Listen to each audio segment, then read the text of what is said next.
अस्सलाम वालेकुम दोस्तों, आज हम निकाल रहे हैं G1 की खेलियाँ। भाई ट्रैक्टर वाला रात को आया है तो रात को ही निकालेंगे NARC G1 लेसन की खेलियाँ। निकालते हैं अब NARC G1 लेसन की खेलियाँ। ये देखें सेटिंग हो रही है प्लांटर की।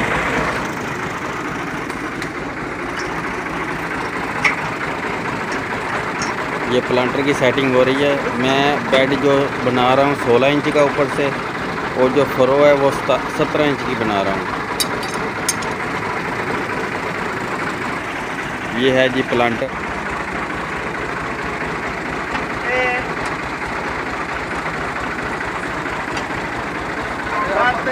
शराली पावनी चलो ठीक है। आप बैठ के लावना ख्याल नाल बस आप कर लगे हैं।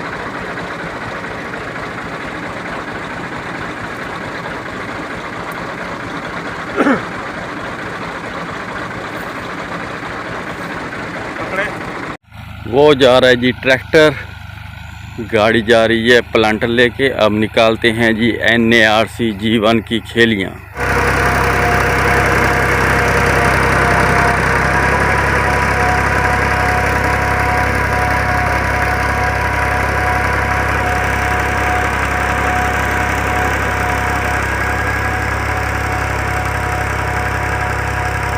दोस्तों ये खेलियाँ निकलनी शुरू हो गई हैं।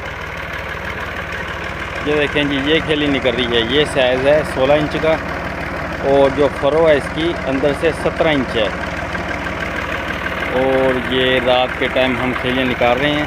पहले मैंने रस्सी की मदद से, मतलब रस्सी रख के सीधा खींच के एक खेली निकाली। ये वाली रस्सी थी, इसको अच्छी तरह ज़मीन में गाड़ के टाइट करके एक खेली निकाली। अब उस मतलब अंधेरा है ना, सही तरह से नज़र नहीं आता। दिन होता तो और बात थी। तो अब खेली निकाल रहे हैं ये वाली। ये है NARC G1 लेसन के लिए। और ये खेलियाँ निकली पड़ी हैं कुछ।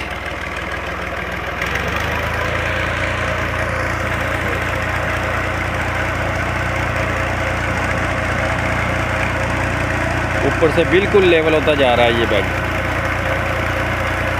ये मैं छोटी इसलिए निकाल रहा हूँ क्योंकि हमारे इलाके में ज़मीन इतनी ज़्यादा नमी नहीं लेती। तो इस बेड के ऊपर मैं लेसन लगाऊंगा, सिर्फ बेड के ऊपर, साइडों पे नहीं लगाऊंगा।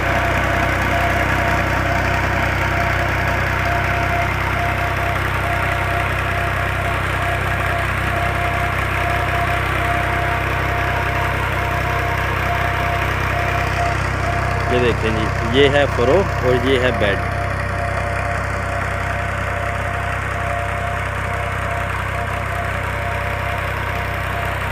दोस्तों पहले थोड़ा सा तंग हुआ मैं, क्योंकि रस्सी की मदद से पहली खेली निकाली हमने ताकि सीधी खेलियाँ आगे निकलें।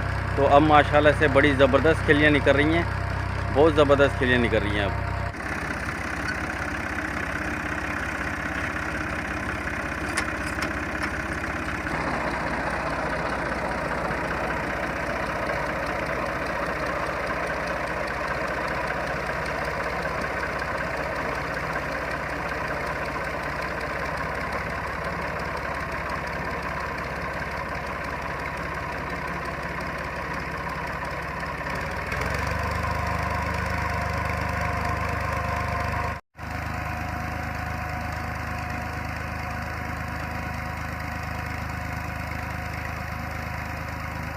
माशाल्लाह से बड़ी ज़बरदस्त खेलियाँ निकल रही हैं NARC G1 गाली के लिए।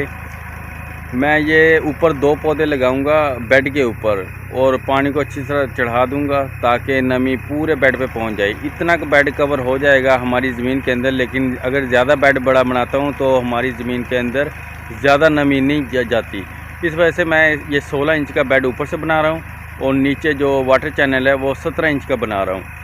और दूसरा जो बेड है 16 इंच का ऊपर वाला, वहाँ पे मैं पराली रखूँगा ताकि पराली की मल्चिंग कर सकूँ, ताकि एक तो जड़ी बूटियाँ नहीं उगेंगी, दूसरा वहाँ पे ज़मीन नरम रहेगी। इस तरह बल्ब का साइज़ थोड़ा बड़ा साइज़ का बनेगा। मतलब हमें इतनी ज़्यादा मेहनत नहीं करनी पड़नी, ना गोडी करनी पड़ेगी, और ना ही मतलब थोड़ी खाद में हमें बल्ब साइज़ भी अच्छा मिल जाएगा इंशाल्लाह। वो गया सामने गाड़ी।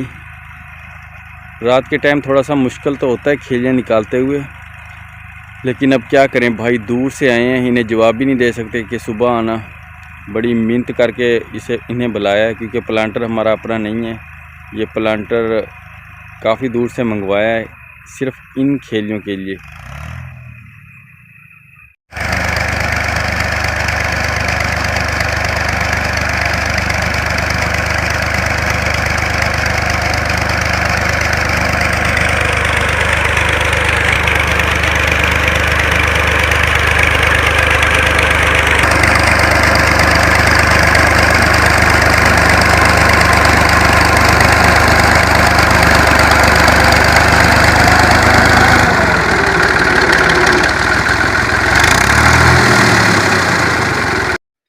रात जी काफ़ी ज़्यादा देर हो गई थी, हमने खेलियाँ वगैरह निकाली और माशाल्लाह से खेलियाँ तो ज़बरदस्त निकल गई। लेकिन रात काफ़ी ज़्यादा लेट हो गए। लेकिन अब पानी चला के खड़े हैं हम, ट्यूबवेल का पानी लग रहा है। तो सबसे पहले लगाते हैं मकई को पानी, और मकई को खाद भी देनी है आज, यूरिया और पोटाश। ये आखिरी खाद है मकई की, क्योंकि मकई छल्ली पे आ चुकी है। तो दाना मोटा बने, मज़बूत बने और ज़्यादा तादाद में बने, इसलिए पोटाश डालेंगे। और यूरिया इसको ज़्यादा एक्टिव करेगी पोटाश को लगने में। तो पानी भी साथ लगाते हैं और साथ में खाद भी लगाते हैं इसके अलावा। और फसलों को भी पानी लगाना है, क्योंकि हमारी नहर चली गई है, मतलब सूख गई है, खुश्क हो गई है। हमने ट्यूबवेल चलाया है, ट्यूबवेल चला के पानी लगा रहे हैं सुबह सुबह।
ये जी है हमारी मकई, देखें छलियाँ लगना शुरू हो गई हैं और माशाल्लाह से कद भी बहुत बड़ा है।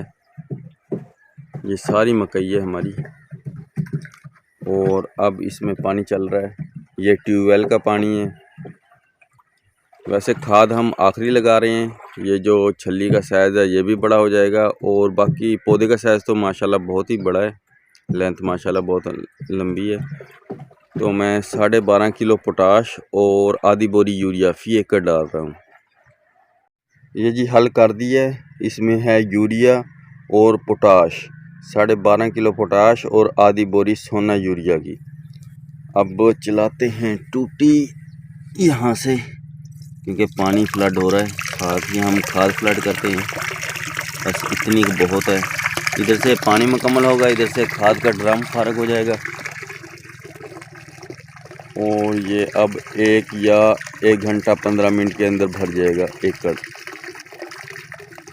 दोस्तों ये देखें, ये अपनी पनीरी खड़ी है हाइब्रिड। ये देखें मुकम्मल जर्मिनेशन हो चुकी है, अब इसकी ग्रोथ शुरू हो चुकी है। तो माशाल्लाह से अच्छी जर्मिनेशन है। 0748 की सेमनीस की, और इधर है देसी, ये है नसरपुरी, इसकी जर्मिनेशन 80% है। और वो सामने जो आपको बड़ी नज़र आ रही है ये भी देसी नसरपुरी है, ये तकरीबन तैयार हो चुकी है। और बाकी हमने सफ़ें डाल दी हैं, ये भी नसरपुरी है जिस पे सफ़ें डली पड़ी हैं। पहले हमने इनके ऊपर सफ़ें डाल दी थी, और अब जो देसी लगाई है उसके ऊपर सफ़ें डाल दी हैं। तो बाकी माशाल्लाह से ग्रोथ भी अच्छी चल रही है, और दूसरा जर्मिनेशन भी अच्छी हुई है। अब आगे भी काश्त करेंगे, और ज़्यादा काश्त करते जा रहे हैं, मतलब स्टेप वाइज काश्त करते जा रहे हैं। तो जिस तरह हमें टाइम मिल रहा है इस तरह थोड़े थोड़े बेड कास्ट करते जा रहे हैं, और बाकी काम भी क्योंकि संभालने होते हैं। अगर यही कास्ट कर लिया मतलब यही कास्ट सारा कर लिया तो पानी लगाना हमारे लिए मुश्किल हो जाएगा, सही तरह से संभाल नहीं सकेंगे, या बाकी काम छूटेंगे या ये वाला काम धर्म भरम हो जाएगा। इसलिए हम कह रहे हैं कि ये काम भी साथ चलता रहे और साथ साथ में बेड तैयार होते रहे और साथ साथ में सब्जियों का दूसरा काम भी संभलता रहे। दोस्तों ये गोबर डाला पड़ा है हमने, ये जो ढेरियाँ आपको नज़र आ रही हैं ये गोबर की ढेरी हैं। इसके अंदर हम लगाएंगे गोभी। इसको अच्छी तरह ज़मीन में फैला दिया जाएगा और फिर उसके बाद रूटावेटर किया जाएगा और फिर हाल शाल लगा के ज़मीन को तैयार किया जाएगा और फिर लगा देंगे जी गोभी, क्योंकि यही फास्फोरस अच्छी फास्फोरस यही है, कुदरती नेचुरली फास्फोरस यही है, तो ये डालना ज़रूरी होता है। जो दूसरी खादें हैं वो भी इसी खाद की वजह से लगती हैं, जो गोबर की खाद होती है या जो भी कुदरती खाद होती है। ये देखें ये भी जर्मिनेट होना शुरू हो गया है। ये जो हल्के हल्के चावल से आपको नज़र आ रहे हैं सफ़ेद कलर के, ये है जी प्याज का सीड। सुबह सुबह जानवरों को भी बाहर निकाल दिया पानी शानी पिला के, क्योंकि अंदर इन्होंने घास वगैरह खा ली थी, तो हमने सोचा कि इन्हें बाहर निकाल दें, क्योंकि सुबह टाइम में आ गया हूँ पानी लगवाने के लिए। तो मतलब ये फारग खड़े थे, जगाली वगैरह कर रहे हैं। अब ये साई के अंदर बैठे हैं सारे जानवर और जगाली शिगाली चल रही है इनकी। ये फरमा रहे हैं आराम और ये चल रहा है वाटर चैनल के अंदर पानी। और ये भाई जा रहे हैं साग और पालक लेकर मंडी के अंदर। लो जी धूप भी निकल आई है, सूरज भी निकल आया है और सुबह मुकम्मल तौर पे हो चुकी है। हम सुबह सुबह फजर की नमाज़ पढ़ के, मतलब अजान हुई वैसे नमाज़ पढ़ी मैंने और इधर आ गया। इधर आने के बाद ट्यूबवेल चलाया और खाद वगैरह फ्लड की और पानी चलने दिया मकई के खेत में। सीधा हम मकई के खेत में लेके आए पानी।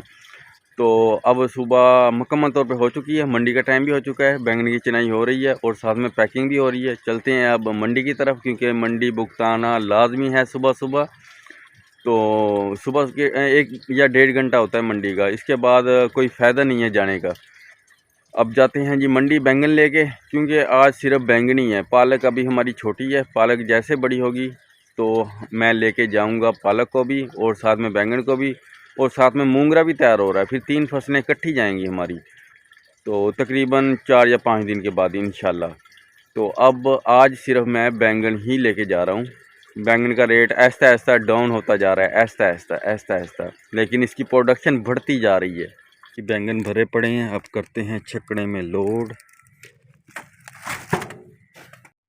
लो जी छकड़ा लोड हो चुका है, बैंगन मैंने लोड कर लिए हैं इसके ऊपर। अब मज़ीद गुंजाइश नहीं है, अगर मज़ीद कोई छापर रखूँगा तो वो नीचे गिर जाएगा जाते हुए।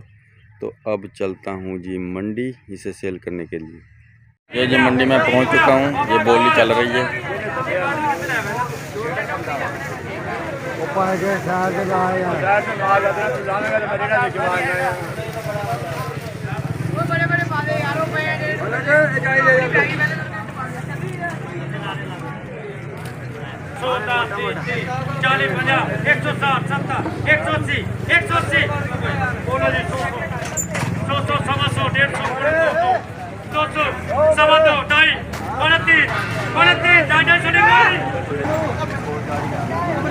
ताल ताल ताल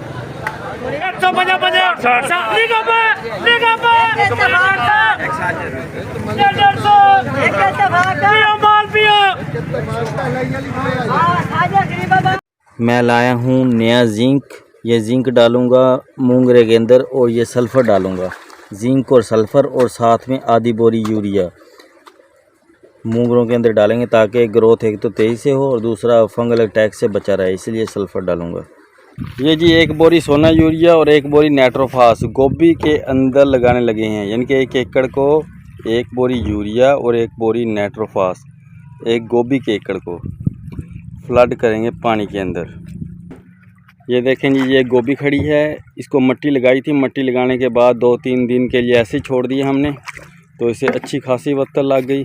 अब इसके अंदर पानी लगा रहे हैं, पानी के अंदर नाइट्रोफास और सोना यूरिया फ्लड कर रहे हैं हम। ये भी ड्रम के अंदर पानी डाल के अच्छी तरह हल करके फिर टूटी के ज़रिए फ्लड करेंगे यूरिया और नाइट्रोफास को भी। ये है जी गोभी का खेत। ये पूरा एकड़ है। ये इंशाल्लाह 1 माह बाद फूल तैयार होगी, इसके अंदर फूल बन जाएगा। अभी तो सिर्फ पत्ते ही खड़े हैं। ये देखिए नाइट्रोफास मैंने डाल दी है और बीच में पड़ी है यूरिया।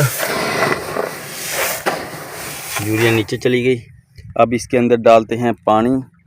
पानी के साथ इस ड्रम को भर के इसे हल करते हैं।